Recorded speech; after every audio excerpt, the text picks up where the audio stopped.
My name's Zoe. I'm a sculptor. I live in Brooklyn and my studio is in Queens. You can find my work on my website. It's Zoe Dufour sculpture.com. It usually takes me about 3 to 4 hours to complete a sculpture sketch portrait, and my model today is Sebastian.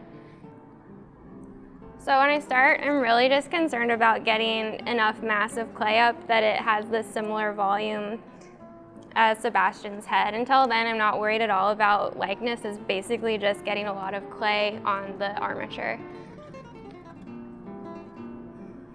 I'm using just a water-based clay. I really prefer water-based clay to oil-based. It's just way more plastic and it's a lot easier to work with, and the consistency is just really pleasant.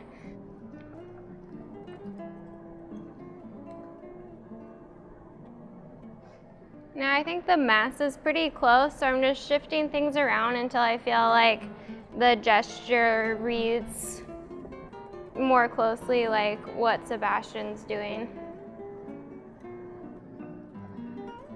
I try to rotate the model pretty rapidly at the beginning just so I get really a sense of his portrait as a whole and not kind of get stuck in tunnel vision of one aspect of it.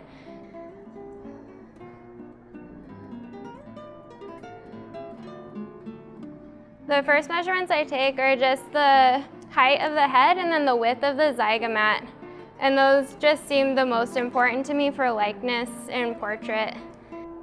When I'm taking measurements, I use my calipers to go from largest to smallest. So obviously if the largest measurements are incorrect, I would fix those before taking any smaller or interior measurements on the face.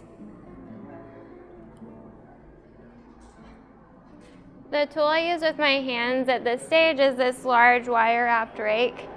I like it a lot just because it's not sharp, it doesn't have a cutting edge, it's round wire, so it really sits on the surface of the clay nicely, which allows me to unify the surface and organize the volumes really well. A lot of sculpture tools are really more intended for ceramics, so they have like cutting or knife-like edges, which are really hard to build volumetric forms with because they're made to cut into a surface rather than unify or homogenize it. I like to focus on the profile a lot at the beginning. I think it's just one of the simplest viewpoints to use to get a good likeness. You're not dealing with much foreshortening, and it tells you a lot about the structure of the face once you have it in place. I think I spend most of the time I'm sculpting in this sort of loose phase. This is really sort of the most important part of the sculpture, is this initial stage. If this doesn't end up being correct, nothing I do later on is going to make this look like Sebastian. So I want to be really careful to develop this basic structure correctly, because it's what gives shape to all the other features and will ultimately make this look like Sebastian. Like, I don't know if you've seen like blurry photographs of your family and you can recognize them just because of their head shape, like the basic structure of their head. So I really think that's where the likeness is in the portrait. It's not in just the features or in the detail, it's in the relationship of these large masses of like the forehead, the zygomat, the jaw, that really cause us to see the likeness in a person.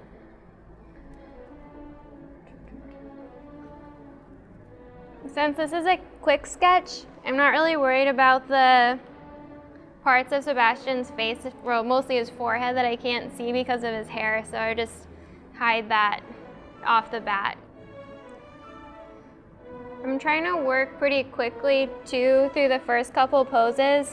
Something I do even if it wasn't a quick sketch, just because I feel like it's super important to get down as much of the three-dimensional information together as I can.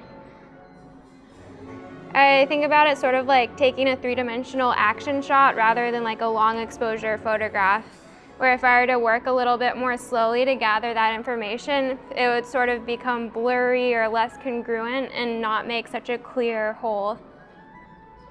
I'll be filming a longer, more in-depth video that'll be available at Proko.com Dufour. I try to use this big rake for as long as I can while I'm sculpting. I just think whatever tool you have in your hand really influences what you're thinking about. And since I really want to be focused on the large volumes, using a large tool really helps with that. I'll look from below the sculpture a lot at this stage because it lets me see if things are symmetrical in depth, which is a little bit hard for me to read when I'm staring directly eye level at the sculpture, but from down here, I can see the placement in space of all the volumes and features.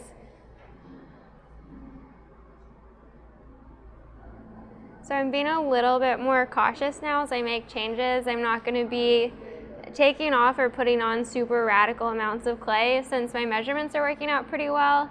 And I think the overall volume relationships are starting to come together. So I'm just going to try to refine the decisions I've already made. Since I'm working under a pretty fast time format, at a certain point, I kind of just have to decide, like, this is it. I can't make major changes or just go in with it from here on out.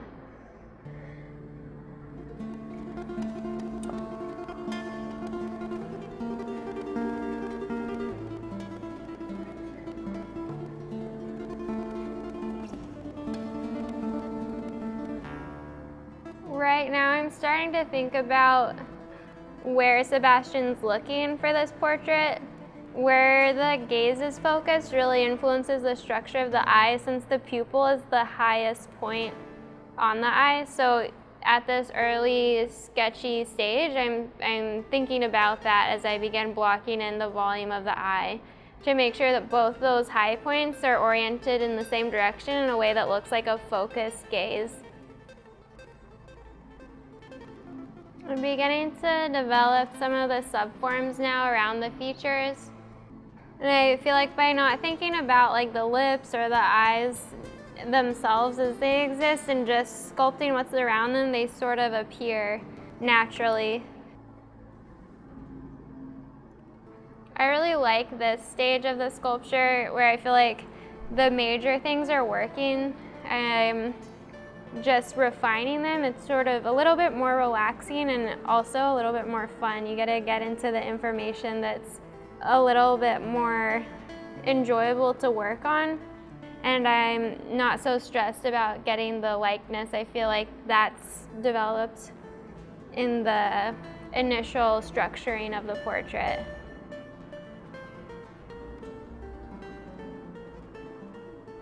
I like using really soft clay for the hair. I just feel like it's easier to move around and sort of get the gestural quality of hair if the clay is really nice and sort of buttery. As I add clay to the face and the neck now, I'm trying to be really conscious of incorporating it so it's not like a blob of clay stuck on the piece, but something that sits really nicely with the form. So as I refine the information, I'm creating a tighter surface so that the structure is getting better and also the surface quality of the clay is getting tighter. I just moved to a slightly finer rake. So it's the same width as the rake I was using, but the teeth on this rake are slightly smaller, so it lets me have just a slightly tighter surface. The way I use my sculpture tools is sort of how you'd use sandpaper. So I start with very, very rough, coarse tools and then move to progressively finer and finer grades, or grits, if you will. And it's kind of important to go in order, just as you would with sandpaper. Like, you couldn't take a log out of the forest and use like a 400 grit sandpaper and make it look good. If you don't go through those appropriate stages of tools, I think it's really difficult to refine volumes cohesively. I'll usually hit the sculpture once with the pads and then I'll go back to sort of re-accentuate the form, because this is basically eroding it. It's just the quickest unifying tool I have. And then once the surface is unified, it's a little bit easier to pick points that I want to pull out, rather than try to organize the surface with a rake, which is a little bit slower. While I'm using the Scotch-Brite pad, I'm not thinking about just unifying the surface, I'm still thinking about enhancing the forms I've been building. If I were to just focus on the surface quality, I would probably completely destroy the forms I've been building. So I'm still trying to enhance them with this pad. It's just because it's soft and moves so much clay, it doesn't allow me the amount of specificity as the hard tool. The Scotch-Brite is a little bit textural, like it leaves marks, but I kind of like them. That's just like a personal taste thing, I guess. So once I've got the face relatively unified, then I would go back in and start picking out points that I would want to accentuate now with like a much smaller rake. So when I add clay to the eyes, I'm trying to be super sensitive to not losing that high point over the pupil, because that's really what's giving me the sense of direction of the eyes. And if that goes away, the eyes start looking super weird. I like to use a small wooden tool to accentuate the corners of the eyes. And when I'm working with such a strong gesture in the eyes, I relate this corner of the eye to this corner. And I think of like this plane of the eye as being the same as this plane of the eye. And that's what keeps the gaze a little bit more sound to me. I'll start carving out the pupils at this stage.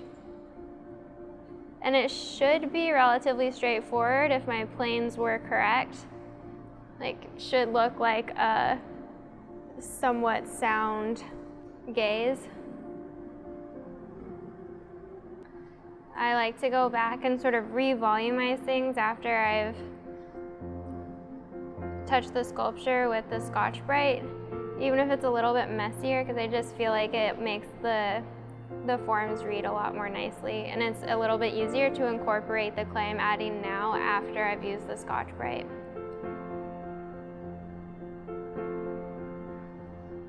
I think I'm done now. Yeah. In Zoe's masterpiece demo at Proko.com/Dufour, you'll get to watch as she creates a longer sculpture from scratch. She'll show you everything you'll need to get started, including how she makes her own tools. She'll guide you through the process of setting up the wire armature, building up clay to get the large forms, and taking it to a finish with the details. She even made a mold and a cast with a base. It's fully narrated as she explains her thought process, gives tips, and warns about common mistakes. Get the details at Proko.com/Dufour.